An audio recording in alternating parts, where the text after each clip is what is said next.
也很久没跟大家聊天了哈，所以这次呢，小林也想借着这个春节假期，正好也庆祝一下咱们频道粉絲突破了200万，跟大家一起来聊一聊大家比较感興趣的一些話題。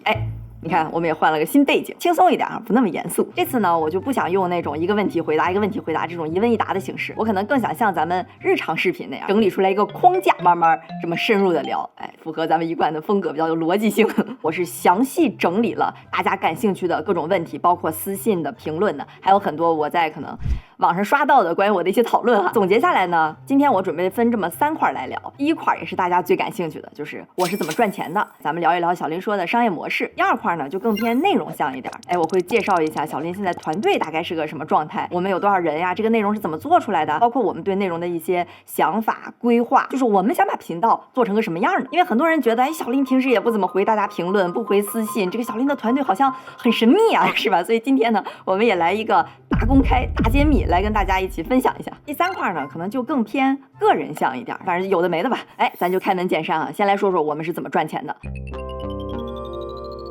因為我其實經常在網上有看到討論，說，你看這個小林他是怎麼賺錢的呢？也沒看見什麼廣告。我跟你說哈，那可能就是你還沒刷到。我們現在收入呢，其實主要是4大塊。第一塊是廣告，第二塊呢是 YouTube 的一些流量分成，第3塊是我們出書的版稅，第4塊呢是一些其他類吧，就是一些什麼商業活動等等。好，我們一個一個說哈。這個商業活動呢，其實就是跟甲方的一些商業合作啊，當然不用我們出視頻，比如說讓我們去參加個活動，美美的露個臉去站個台啊，去拍個廣告片，或者是主持像什麼論壇峰會這塊呢，說實話我還挺喜歡的，因為它這個活動基本上都是策劃好的，我們就是參與一些共創什麼的，不會像我們自己要準備一段內容投入那麼大的精力，而且說實話，我覺得像主持個什麼的，我還挺合適的，嘿嘿。第二塊呢就是書，熟悉我的朋友可能知道，我們是在23年底的時候出了一本書叫《時事》，到現在我沒有具體統計哈，大概印了有20來萬本，所以我現在也是個暢銷書作者了。寫書就會有版稅嘛，大概業界的標準呢，一般是在這個書標價的8%到12%。比如說你這個書標價是100塊錢，那一本書就會給作者分8塊錢到12塊錢。具體呢肯定是看你跟出版社誰更強勢啊，你是不是特別有名氣啊等等。如果你要是什麼莫言，那我不知道了，我估計可能就更高了。說實話呢，這個書其實不算是我們特別想去商業化的一塊吧。當時正好跟中信出版社建立了聯繫，就覺得這個視頻內容做成書其實挺合適的，因為確實有很多人是習慣以文字的方式去讀這個內容，順勢一拍即合。但我發現出了書之後，我有一個非常深刻的領悟，就我覺得書作為送禮真的是一個絕佳的禮品。我有一些朋友，他就會讓我寫一個兔籤，然後把這個書送給他的同事啊、老闆啊或者朋友，我就覺得這個想法還挺不錯的，因為這書本身的價格沒有那麼貴，但是呢這麼一送感覺還挺有品味格調的，尤其是你還能拿到作者的一個兔籤，就感覺更是吧，更 exclusive 了。所以現在我也學會了這招，有的時候我送人不知道送什麼，你總不能老買什麼香水項鏈的，我就送他本書，還挺好的。下一塊呢，就是 YouTube 的流量分成。大家比如在 YouTube 上看視頻的時候，你在視頻前面或者視頻中間，有時候你還在為突發而困擾，來一個廣告，跟視頻內容可能沒什麼關係。像這種呢，它都會給博主、給創作者去分一定的流量分成。其實大多數的視頻平台，它都或多或少會給創作者一些這種激勵。但是呢 ，YouTube 它在這塊的商業化確實做得比較好，比較成功。所以對於很多視頻創作者來說，這個可能就是大家收入的主要部分。這部分呢，收入它不光是跟你的播放量相關，其實還跟你這個視頻的時長，或者說觀眾看你這個視頻的一個平均時長相關。因為你想那個視頻越長，你可能插的廣告就越多嘛。說白了就是看你的視頻能留住觀眾在這個平台上待的時間越長，給你分的就越多。但對於我們來說呢，雖然我們現在視頻也挺長的，很多視頻都半個小時以上，但我們的更新頻率確實不高啊，也就2週一更。所以這塊呢也不是我們收入的大頭。那大頭是什麼呢？其實也就剩一個了，就是廣告。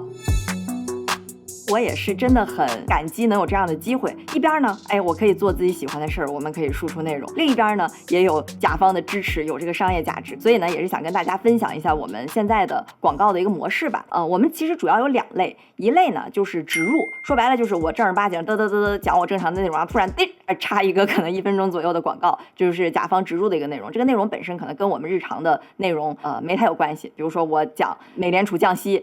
那經濟就熱呀，溫度就高呀，溫度就高你臉就紅啊，紅你怎麼辦呢？你需要一個去红面霜，這種大家聽1分鐘就過去，我們就接着講正常內容了，這是一種形式。第二種呢，就是叫定制，說白了就比如說甲方想宣傳一個什麼內容，然後我們評估一下，觉得這個內容其實是值得講的，然後圍繞這個內容呢，我們可能再去延展一些大家會感興趣的，就有點像我們日常內容的这種話題，在甲方這個信息上，給它長出來一朵花這種感覺。另外呢，其實我們也會去刻意的控制各個平台廣告出現的這個頻率，或者說這個比例吧，因為我覺得這不是我們最核心的目的，我們肯定還是想做好視頻的內容。好，那我先分享一下我們什麼樣的內容是廣告哈。之前就有人推測說小林一旦發豎屏就是廣告，然後就有人說小林一旦不發 YouTube 就是廣告。我現在跟大家比較誠懇的說哈，就有的時候你看那個視頻底下呢，它會有一些 hashtag， 就是井號，然后后面带一些这個主題詞或者關鍵詞，這種呢你要看到一些甲方的名字哈，大概率這就是商單。但商單不等於說我們內容就不好哈，我們還是想努力的把這個商單內容也做成一段好內容。OK。順便再補充一下，其實之前我有強調過，就是在像 Facebook 或者什麼 Telegram， 有人會打着小林的名義，甚至做成那種 AI 變聲的那種視頻，去跟大家加私信說教你投資，這種全是假的，一概全是假的。我們不會以任何方式加大家私信或者教大家投資或者讓你出錢什麼的，絕對不會哈，大家一定要小心。我再說一遍。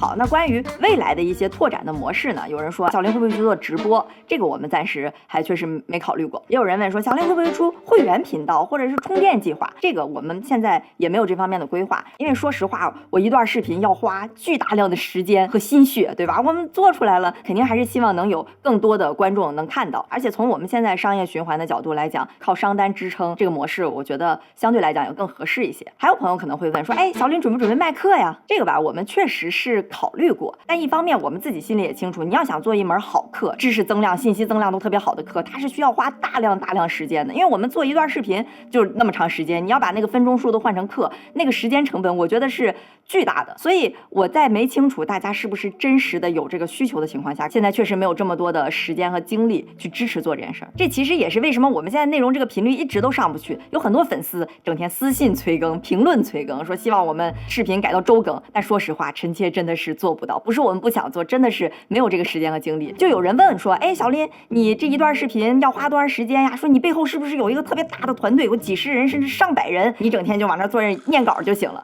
我跟你說還真不是。我稍微透露一下我們現在團队的情況哈，我們团队就是個位數的人數，基本上有這麼幾個角色：內容、後期、商務、運營。內容就是寫稿子嘛，後期就是做視頻後期，商務就是負責跟甲方對接，跟甲方 battle。運營呢，基本上就是維護我們各個平台，比如說上傳視頻呀、維護評論呀，包括跟平台的一些對接。其實大部分這種視頻內容向的自媒體大概是這麼個角色。然後我們一段視頻的制作周期呢，基本是要在2周左右。先會選題，選題之後就是查資料、寫稿子，這其實是一個我覺得痛並快樂着的過程。然後就是錄完了就是進入到後期剪輯，最後就發布，大家就能看到。我主要是負責選題加寫加錄這3趴，後期呢我們還有一個大神。很多朋友可能會說，小林這個視頻感覺融會貫通的非常好啊，就感覺這個後期對經濟也是了如指掌。其實首先我們的後期大哥確實也是個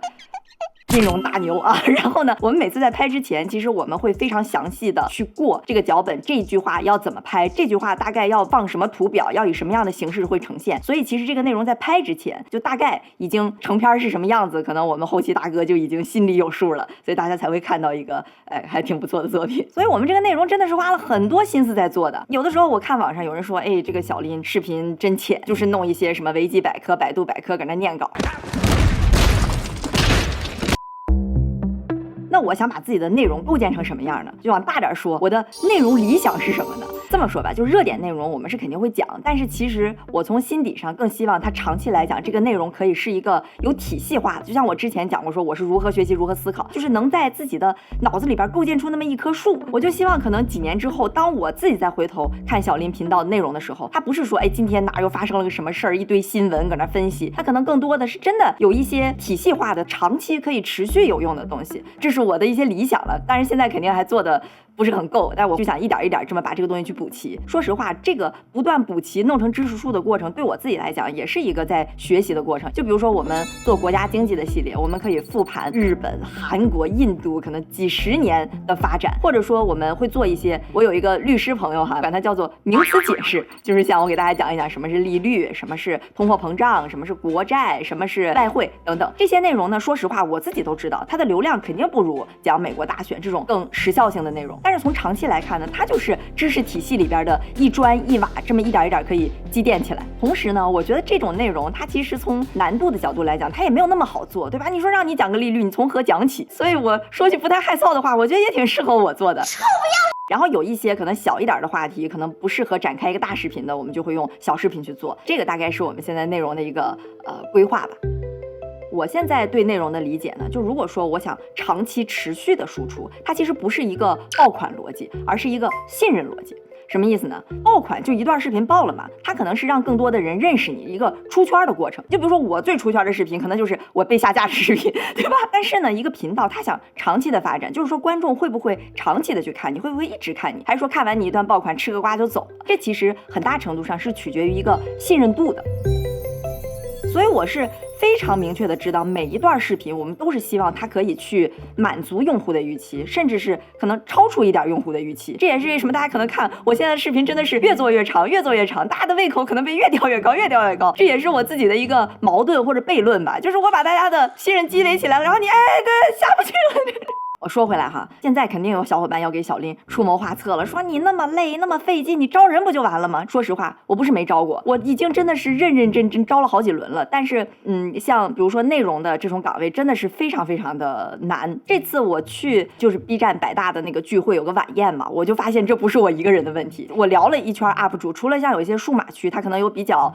流程化的那種招聘，像知識區，大家真的很多都是單兵作戰，就是找不着幫着寫內容的人。我覺得它背後可能有一個什麼點呢？一個是像我這種可能以個人這種形象露臉講的，它本來就有一定的風格化，但這個都還是其次。第二點呢，就是現在整個的這個教育體系，自媒體需要的這些技能，或者說怎麼去寫稿子，怎麼去找到大家感興趣的點，並且講的有意思，這些內容在學校裡可能沒有特別普遍的專業去做教學或者篩選，就它不是說能按分去卡的，你考個英語對吧，考個托福能這麼去測試出來的。所以我覺得這也是一個難點。說到這兒，我在這兒打一個小廣告哈，我把我們招聘的那個需求就放在這塊了，感興趣的朋友你可以截個屏，回頭看看有沒有合適的，或者你身邊的朋友你要覺得他非常適合，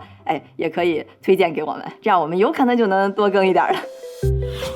好，下面呢我就來說一說可能比較個人向的一些東西，因為我是从19年底20年初開始做第一段視頻的，到現在也有5年的時間了，也想跟大家分享一些感受吧。我有一個數據，我之前可能沒透露過哈，很多人覺得我們的粉絲可能是大學生會比較多，但其實我們的粉絲說實話是中年嘛，就可能像我這麼大的，比如說30、40歲的這種人其實挺多的。他們呢在評論區或者什麼彈幕其實不是特別活躍，但有的時候他會給你私信呀，我真的能感受到我的粉絲們都特別特別的可愛。就比如說有一次哈，我去線下主持一個活動，然後因為整個那個活動比較長，可能能有3、4個小時，因為我坐第一排嘛，要上台去主持，然後有一個粉絲大概可能2個來小時的吧，他跑到我旁邊，然後說林姐，你能不能給我這個書簽個名？我實在等不下去了。包括我有一次拍了一個海報，然後就貼在上海陸家嘴的那個地鐵站裡，然後有的粉絲上下班經過那個地鐵站，咔嚓咔嚓就拍下來，然後給我發個私信過來說，小林你看你這出現在這兒了，整的好像我不知道似的，非常可愛。還有一次有一個粉絲，她是一個媽媽，她給我留言，她的孩子9歲，在班級裡有一個類似演講比賽那麼一個活動，她當時呢就是看了我講俄羅斯經濟的那段視頻，然後就把這段視頻重新給簡化了一下，然後在那個班級的活動上侃侃而談，我估計底下的人都驚了，然後最後也拿了一個非常好的成績，所以這個媽媽就寫了一封私信來跟我分享這個喜悅，我當時看着真的是非常的開心，非常的欣慰。當然更多的可能是一些本科生啊或者研究生看着我的視頻去什麼寫論文寫作業什麼的，我的重點不是說不讓你們參考啊，我更多的可能是感受到了一些壓力。說到未來呢，我覺得我也可能没想过要打造一個什麼商業帝國，打造一個小林奶茶店，我覺得我也不一定合適，可能也沒有那個能力。你看我招個人都費勁，對吧？所以我有的時候就感覺每天忙忙叨叨，非常繁瑣。你看一個視頻，好像各個平台的播放量幾百萬、幾十萬，你就覺得已經習慣了那個數字。但其實你經常跟粉絲互動的時候，你就會覺得這些數字背後是切切實實的，真的有幾百萬個人，他花了時間，他因為信任小林去點進了這段視頻。所以回歸到我未來呢，可能就是做好每一段視頻，真的是非常再次感謝一下大家對小林的支持和信任，我會努力的。